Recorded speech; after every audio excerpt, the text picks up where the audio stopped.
ನಮಸ್ಕಾರ ರೀಪಾ. ಎಲ್ಲ ದೊಡ್ಡ ಮಂದಿಗೂ ಹೆಂಗದಿರಿ? ನಾನು ನಿಮ್ಮ ದೀಪಾ ಗೌಡ. ಇವತ್ತಿನ ದಿನ ಕುಂಬಳಕಾಯಿ ಬಳಸ್ತಿ ಮಸ್ತ್ ಪೈಕಿ ಹೋಳ್ಗೆ ಮಾಡತ್ತೇನೆ ರೀ. ಹೆಂಗೆ ಮಾಡತ್ತಾನೆ, ಏನೇನು ಹಾಕ್ತಾನಂತ ಒಂಚೂರ ತೋರಿಸ್ಕೊಂಬರ್ತಾನಂತ ನಡೀರಿ.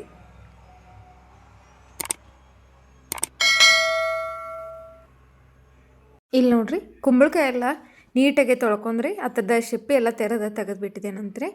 ಎಷ್ಟು ಸಾಧ್ಯಕ್ಕತ್ತಲ್ಲ ಅಷ್ಟು ಹಸಿರು ಇದ್ದಿದ್ದೆಲ್ಲ ತೆಗೆದುಬಿಡೋನು. ನೋಡ್ರಿಲ್ಲೇ ಆದಷ್ಟು ಹಣ್ಣು ಕುಂಬಳಕಾಯಿನ ತೊಗೊಂಬಿಡೋಣ್ರಿ, ಯಾಕಂದ್ರೆ ರುಚಿ ಭಾಳ ಕೊಡ್ತಾವೆ. ನೋಡ್ರಿಲೆ ಇದನ್ನೆಲ್ಲನೂ ಸಣ್ಣಗೆ ತುರ್ಕೊಂಬಿಡೋಣಂತ. ಇಲ್ಲಿ ನೋಡ್ರಿ, ಒಂದು ಬಟ್ಟಲು ತುಂಬ ಕುಂಬಳಕಾಯಿ ಏನು ತುರಿದಿಟ್ಕೊಂಡಿಲ್ಲ ಅದೈತಿ. ಅದಕ್ಕಿಂತ ಒಂಚೂರು ಕಮ್ಮಿ ಹಿಟ್ಟೈತ್ರಿ. ಇನ್ನು ಅರ್ಧಕ್ಕಿಂತ ಕಮ್ಮಿ ಬೆಲ್ಲ ತೊಗೊಂಡಿನ್ರಿ. ಯಾಕಂದ್ರೆ ಬೆಲ್ಲ ಜಾಸ್ತಿ ಆತಂದ್ರೆ ಹೋಳಿಗೆ ಸರಿ ಬರೋದಿಲ್ಲ. ಹೀಗಾಗಿ ಒಂಚೂರು ಬೆಲ್ಲ ಕಮ್ಮಿನೇ ಇಟ್ಕೊಂಡ್ಬಿಡೋನು. ಇನ್ನು ಹೋಳಿಗೆ ಹಿಟ್ಟು ನಾದ್ಕೊಳಕ್ಕೆ ರೆಡಿ ಮಾಡ್ಕೊಳತ್ತೇನೆ ರೀ. ಇಲ್ಲಿ ನೋಡ್ರಿ, ರುಚಿಗೆ ಎಷ್ಟು ಬೇಕಲ್ಲ ಅಷ್ಟು ಉಪ್ಪು ಸೇರ್ಸಾತೇನಂತ. ಇನ್ನು ಕಲರ್ ಬೇಕಂದ್ರೆ ಒಂಚೂರು ಅರ್ಶಿನ ನಾ ಸೇರ್ಸಾತೇನೆ ರೀ. ನೀವು ಬೇಕಂದ್ರೆ ಹಾಕೋರಿ, ಬ್ಯಾಡ್ ಅಂದ್ರೆ ಇಲ್ಲ. ಇನ್ನು ಎಣ್ಣೆ ಕಾಯಕ್ಕಂತ ಇಟ್ಟೀನಿ ರೀ. ಒಂದು 2-3 ಚಮಚೆ ಎಣ್ಣೆ ಕಾಶಿ ಹಾಕೊಂಡ್ಬಿಟ್ಟಿದ್ದೇನಂತ್ರಿ. ಯಾಕಂದ್ರೆ ಹೋಳಿಗೆ ಅನ್ನೋದು ಸಾಫ್ಟಾಗಿ ಸಿಕ್ಬಿಡ್ತಾವೆ ಕಾದ ಎಣ್ಣೆ ಹಾಕೋದ್ರಿಂದ. ಇನ್ನು ಸ್ವಲ್ಪ ನೀರು ಹಾಕೊಂಡು ಎಲ್ಲನೂ ಮಿಕ್ಸ್ ಮಾಡಿ ನಾದ್ಕೊನಂತ ನಡೀರಿ. ನಾನು ರೀ ಇಲ್ಲೇ ಹೋಳಿಗೆ ಹಿಟ್ಟು ರೆಡಿಮೇಡ್ ಸಿಕ್ಕಿತ್ತು, ಹೀಗಾಗಿ ಹೋಳಿಗೆ ಹಿಟ್ಟು ಬೆಳೆಸಿದ್ದೇನಂತ. ನೀವು ರವೆ ಮತ್ತು ಮೈದಾ ಎರಡು ಸಮ ಪ್ರಮಾಣದಲ್ಲಿ ತೊಗೊಂಡು ಬಳಸ್ತಾನಂದ್ರೆ ಹಾಗೂ ನಡಿತೈತಿ. ಇಲ್ಲದ್ರೆ ಚಪಾತಿ ಹಿಟ್ಟೊಳಗೆ ಸ್ವಲ್ಪ ಮೈದಾ ಮಿಕ್ಸ್ ಮಾಡಿ ನಾದ್ತಾನಂದ್ರೆ ಹಾಗೂ ನಡಿತೈತಿ ರೀ. ನಮ್ಮ ಮನ್ಯಾಗ ಹೋಳಿಗೆ ಹಿಟ್ಟು ಇದ್ದಿದ್ದರಿಂದ ಹೋಳಿಗೆ ಹಿಟ್ಟು ಬೆಳೆಸ್ಬಿಟ್ಟಿದ್ದೇನೆ. ನೋಡಿರಿ, ಎಷ್ಟು ಅಸಾಧ್ಯಕ್ಕತ್ತಲ್ಲ ಅಷ್ಟು ಮೆತ್ತಗೆ ನಾದ್ಕೊಂಡ್ಬಿಡೋನು ಹೋಳಿಗೆ. ಅದಕ್ಕೆ ನೋಡಿರಿ ಎಲ್ಲ ಚಂದಗೆ ನಾದ್ಕೊಂಡು ಮ್ಯಾಲೆ ಒಂದು ಚೂರು ಎಣ್ಣೆ ಹಾಕಿ ಈ ರೀತಿ ಅಗಲಗೆ ಮಾಡಿ ಪ್ಲೇಟ್ ಮುಚ್ಚಿ ಇಟ್ಬಿಡೋಣಂತ. ಎಷ್ಟು ನೆನಿತೈತಲ್ಲ ಅಷ್ಟು ಹೋಳಿಗೆ ಚಂದ ಬರ್ತಾವ್ರಿ. ಇನ್ನು ಇವನ್ನೆಲ್ಲ ಸೈಡ್ ತೆಗೆದಿಟ್ಟು ನಾವು ಬೆಲ್ಲ ತೊಗೊಂಡಿದ್ದೀವಲ್ಲ ಅರ್ಧಕ್ಕಿಂತ ಕಮ್ಮಿ ಬೆಲ್ಲ ತೊಗೊಂಡೇನಿ ರೀ. ಅದಕ್ಕೆ ಸ್ವಲ್ಪ ನೀರು ಸೇರ್ಸಾತೀನಿ. ಯಾಕಂದ್ರೆ ಒಂಚೂರು ಬೆಲ್ಲ ಕರಗಿಸ್ಕೊಂಬಂದ್ಬಿಡೋನು. ಡೈರೆಕ್ಟಾಗಿ ಹಾಕ್ತಾರೋ ಕರೆ, ಆದರೆ ಕಡ್ಡಿ ಕಸರ ಇದ್ರೆ ಹಂಗೆ ಉಳಿದು ಬಿಡ್ತೈತಿ. ಹೀಗಾಗಿ ಇಲ್ಲಿ ನೋಡಿರಿ ನೀರು ಸೇರ್ಸಾತೀನಿ. ಬೆಲ್ಲ ಎಲ್ಲ ಮುನಿಗಿ ಸ್ವಲ್ಪ ನೀರಟ್ಟು ಮ್ಯಾಲೆ ಬಂದ್ರೆ ಸಾಕು ನೋಡ್ರಿ. ಭಾಳ ಉರಿ ಹಚ್ಚೋದು ಬೇಡ, ಬೆಲ್ಲ ಅಟ್ಟು ಕರಗಿದ್ರೆ ಸಾಕು ನೋಡ್ರಿ. ಇಷ್ಟ ಆಯಿತು. ಇನ್ನು ಇದನ್ನು ಸೈಡ ಆರಾಕಂತ ಇಟ್ಬಿಡೋನು. ಇನ್ನು ಒಂದು ಕಡಾಯಿ ಕಾಯಕ್ಕೆ ಇಟ್ಟಿದ್ದೀನಿ ರೀ. ಅದ್ರಾಗ ಒಂದು 2 ಚಮಚೆ ತುಪ್ಪ ಸೇರ್ಸತೀನಿ. ಇನ್ನು ಅದಕ್ಕೆ ಕುಂಬಳಕಾಯಿನ ತುರಿದಿಟ್ಕೊಂಡಿದ್ದೀವಲ್ಲ ಅದನ್ನು ಮಿಕ್ಸ್ ಮಾಡತ್ತನಂತ್ರಿ. ಎಲ್ಲನೂ ಚಂದಾಗೆ ಇದ್ರಾಗ ಹುರ್ಕೊಂಬಂದ್ಬಿಡೋಣ್ರಿ. ಇಲ್ಲಿ ನೋಡ್ರಿ, ಎಷ್ಟು ಸಾಧ್ಯಕ್ಕತ್ತಲ್ರಿ ಅಷ್ಟು ಹಸಿ ವಾಸನೆ ಹೋಗೋವರೆಗೂ ಎಲ್ಲನೂ ಚಂದಾಗೆ ಮಿಕ್ಸ್ ಮಾಡಿಬಿಡೋಣ. ಒಂಚೂರ ಟೈಮ್ ಹಿಡಿತೈತಿ ಕರೆ, ಆದರೆ ಟೇಸ್ಟ್ ಮಾತ್ರ ಮಸ್ತಾಗಿ ಕೊಡ್ತಾವ್ರಿ. ನಡಕ್ಕೆ ಒಂಚೂರು ಬಾಯಿ ಮುಚ್ಚಿ ಇಟ್ಟಿವಂದ್ರೆ ಜಲ್ದಿ ಆಗಿಬಿಡ್ತೈತಿ. ನಾನು ಒಂಚೂರು ಬಾಯಿ ಮುಚ್ಚಿ ಇಡತ್ತೇನೆ ನೋಡಿರಿ. 1 ನಿಮಿಷ ಆದಿಂದ ಮತ್ತೆ ತೆಗೆದು ನೋಡತ್ತೇನೆ. ನೋಡಿರಿ, ನೀರಿನ ಅಂಶ ಎಲ್ಲ ಕಡಿಮೆ ಆಗತ್ತೈತೆ ಕ್ರಮೇಣ. ನೋಡಿರಿ ಎಲ್ಲ ಹೊಳ್ಸೈಡ್ ನೋಡತ್ತನಂತ. ಇನ್ನು ಕುದಿಸಿ ಏನು ಇಟ್ಕೊಂಡಿದ್ದೀವಲ್ಲ ಬೆಲ್ಲದ ನೀರು, ಅದನ್ನು ಇದ್ರಾಗ ಜಾಲಿ ಒಳಗೆ ಸೋಸ್ಕೊಂಡ್ಬಿಡೋಣಂತ್ರಿ. ಡೈರೆಕ್ಟಾಗಿ ಹಂಗೆ ಹಾಕಿದ್ರು ಬರ್ತಿತ್ತು, ನಾನೇ ಇರಲಿ ಅಂತ ಸೋಸ್ಕೊಂಬಿಟ್ಟಿದ್ದೀನಿ. ಏನಿದು ಇಷ್ಟು ನೀರಾತು, ಹೋಳಿಗೆ ಹೆಂಗೆ ಮಾಡ್ತಾರೋ ಅನ್ಬೇಡ್ರಿ. ಇದನ್ನು ಸಣ್ಣಗೆ ಗ್ಯಾಸ್ ಇಟ್ಟು ಎಲ್ಲ ಆವಿ ಆಗೋವರೆಗೂ ಕುದಿಸ್ಕೊಂತ ನಿಂತು ಬಿಡೋಣಂತ.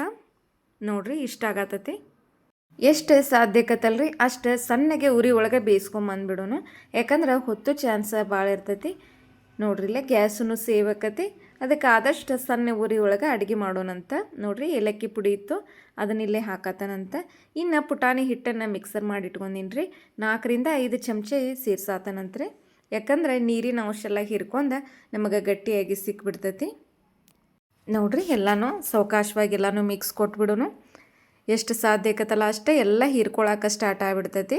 ನೋಡ್ರಿಲಿ, ಮಿಕ್ಸ್ ಎಲ್ಲ ಕೊಟ್ಟರೆ 1 ನಿಮಿಷ ಬಾಯಿ ಮುಚ್ಚಿ ಇಟ್ಬಿಡೋಣಂತ. ಯಾಕಂದ್ರೆ ಬಾಯಿ ಮುಚ್ಚಿ ಮಾಡೋದ್ರಿಂದ ಒಂಚೂರು ಜಲ್ದಿ ಆಗಿಬಿಡ್ತಾವೆ ಅಡುಗೆಗಳೆಲ್ಲ. ನೋಡಿರಿ, ಇಷ್ಟ ಆಯಿತು. ನೋಡ್ತಾನೆ ನಮ್ಮದು ಎಲ್ಲ ನೀರೆಲ್ಲ ಆವಿಯಾಗಿ ಇಷ್ಟೆಲ್ಲ ಅದಕ್ಕೆ ಸಿಕ್ಬಿಡ್ತ್ರಿ. ಇದನ್ನೆಲ್ಲ ತೆಗೆದ್ರಿ ಒಂದು ಪ್ಲೇಟ್ ಒಳಗೆ ಪೂರ್ತಿ ತಣ್ಣಗಾಗೋವರೆಗೂ ಇಟ್ಬಿಡೋಣಂತ.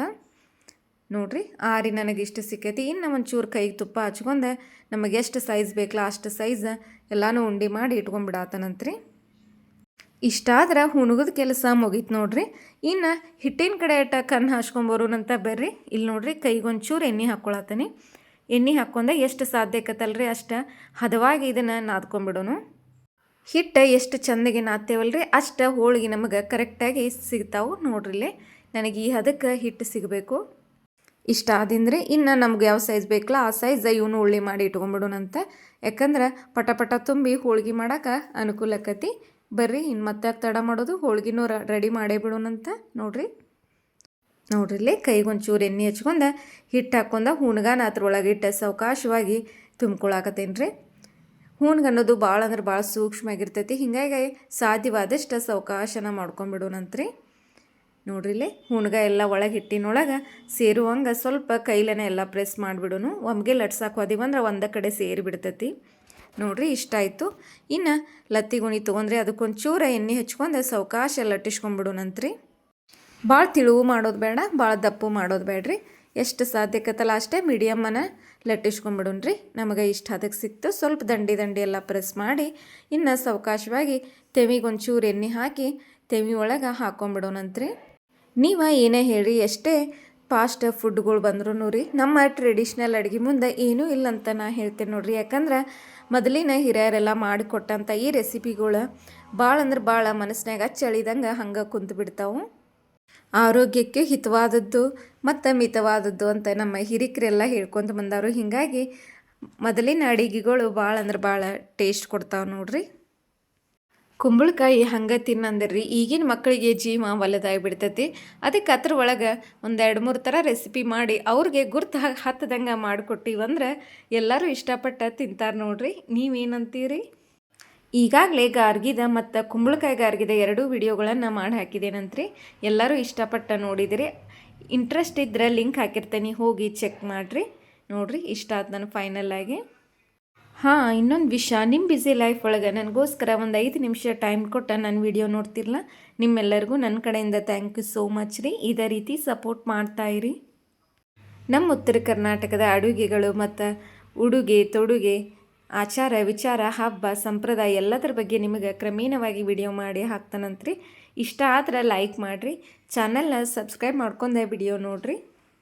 ನಿಮ್ಮ ಸಪೋರ್ಟ್ ಅನ್ನೋದು ನನ್ನ ಯೂಟ್ಯೂಬ್ ಜರ್ನಿಗೆ ಭಾಳ ಅಂದ್ರೆ ಭಾಳ ಅನುಕೂಲ ಆಕತಿ. ಇಲ್ಲಿ ನೋಡಿರಿ ಫೈನಲ್ ಆಗಿ ನಮ್ಮ ಕುಂಬಳಕಾಯಿ ಹೋಳಿಗೆಲ್ಲ ರೆಡಿ. ಅದು ಎಷ್ಟು ಚಂದ ಉಬ್ಬಿ ಬಂದು ನೋಡಿರಿ ಇಷ್ಟ ಆಯಿತು. ನೋಡ್ರಿಲಿ ಗಾರ್ಗಿ, ಕುಂಬಳಕಾಯಿ ಗಾರ್ಗಿ ಮತ್ತು ಕುಂಬಳಕಾಯಿ ಹೋಳಿಗೆ ಏನಿರ್ತಾವಲ್ಲ ಅವನ್ನ ಬಿಸಿದು ತಿನ್ನೋದಕ್ಕಿಂತ ರೀ ಎಷ್ಟು ಆರಿಸಿ ತಿಂತೇವಲ್ಲ ಅಷ್ಟು ಟೇಸ್ಟ್ ಭಾರಿ ಕೊಡ್ತಾವ್ರಿ. ಕೆಲವೊಂದಷ್ಟು ಅಡುಗೆಗಳು ಬಿಸಿ ಇದ್ದಾಗ ತಿಂದ್ರೆ ಇನ್ನೊಂದಷ್ಟು ಅಡುಗೆಗಳ್ನ ಆರಿಸಿ ತಿನ್ನೋದ್ರಿಂದ ರುಚಿ ಕೊಡ್ತಾವೆ. ಕೈಯಾಗೂ ಮಾತ್ರ ಭಾಳ ಸಾಫ್ಟಾಗಿದ್ದಾವ್ರಿ. ಹೋಳ್ಗೆ ನೋಡಿ ಹಂಗೆ ಹೋಗಬೇಡ್ರಿ, ಲೈಕು ಸಬ್ಸ್ಕ್ರೈಬ್ ಮಾಡೋದು ಮರಿಬೇಡ್ರಿ. ಇನ್ನೊಂದು ವಿಡಿಯೋದಾಗ ಮತ್ತೆ ಸಿಗ್ತಾನಂತ್ರಿ. ಅಲ್ಲಿವರೆಗೂ ಬಾಯ್.